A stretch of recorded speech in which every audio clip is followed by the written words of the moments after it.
guys, for today's video, i-open lang natin ang ating TikTok account or yung ating TikTok app. And then, pagka-open guys, mula dito sa homepage, pumunta agad tayo sa mismong timeline or profile ng ating TikTok. So, ayan guys, dito sa profile ng ating TikTok, tap nyo lang yung Your Orders. So, para mapunta tayo dito sa ating orders.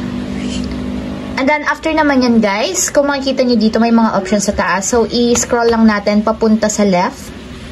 And makikita nyo na dito yung settings or option ng Pay Later. So, itatap lang natin yung Pay Later.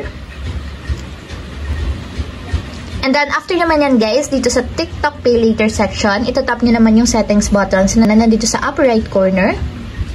And ayan guys, may option ulit dito sa settings. So, itatap naman natin is yung PIN Management.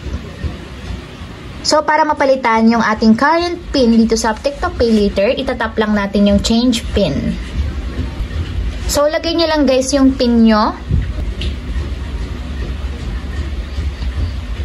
So, nag-verify na siya. And dito naman guys, is ilalagay natin yung sined na OTP code sa ating mobile number for verification. So, lagay lang natin yung 4-digit code.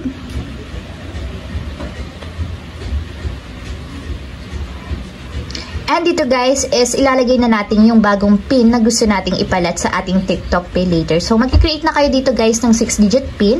So depende sa inyo kung anong PIN yon. So make sure guys na mahirap mag-guess o hulaan yung inyong PIN.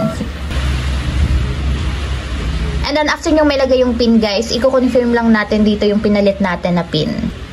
And then tap natin yung next after ma-confirm yung PIN. And ayan guys, nag-successful na yung pag-change natin ng PIN.